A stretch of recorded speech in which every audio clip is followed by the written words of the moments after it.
Hello, in this series I wanted to review our time clock system as well as paid time off. The first thing you need to do is log into the website www.ontheclock.com/punch.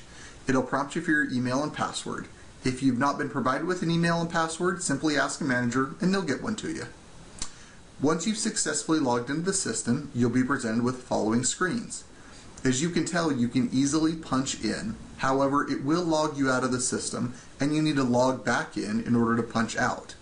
You can also leave notes. However, the notes are emailed to your manager, so please only leave a note when needed. Each day, we should see 4 punches from you. When you arrive, when you leave for lunch, when you come back from lunch, and when you go home. There's no need to punch in and out when you take a break, if you have time to take a break. While we never use our time clock system to adjust your pay, it also gives us a good idea of when people arrive, how long of a lunch they take, and if they're working late or not. Please keep in mind that if you show up at 8:30, you get a 1-hour lunch, 8:45, a 45-minute lunch, 9 a.m., a 1-hour lunch. However, there are no in-betweens. So if you show up at 8:40, you still get a 45-minute lunch, not a 50-minute lunch. We also understand sometimes issues are going to arise. So what happens if you forget to punch in, punch out, or even take a lunch? The answer is always the same. Just simply leave us a note on the system. It'll be sent to your manager. That way we can review and document the system. Lastly, I wanted to cover paid time off. In addition to paid holidays, every employee is allowed time off each year. We no longer split it up into sick and vacation days. We simply use personal paid time off. Within the system, it allows you to request that time off.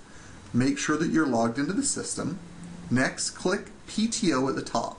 It'll take you to the following screen. Simply click Request PTO at the bottom. It'll ask you for the dates that you want off. You can request multiple days at a time. How many hours per day? Keep in mind 8 hours is a normal work day.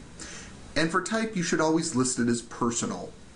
At the bottom, you can leave a note for your manager. I suggest you always give the reason for the paid time off so that down the road you can easily remember if you were sick, on vacation, traveling, or just need a day to go crazy. The requests are sent to your manager for approval. You're welcome to simply ask them verbally for time off as well. However, make sure you always request the time off in the system so that we can keep track of how many days you've taken off as well as how many days that you have left. Also remember, you can take time off in 2-hour increments. Quarter day, half day, 3/4 day, and a full day, but no less than that. Thank you so much for your time today. Hope you have a wonderful day.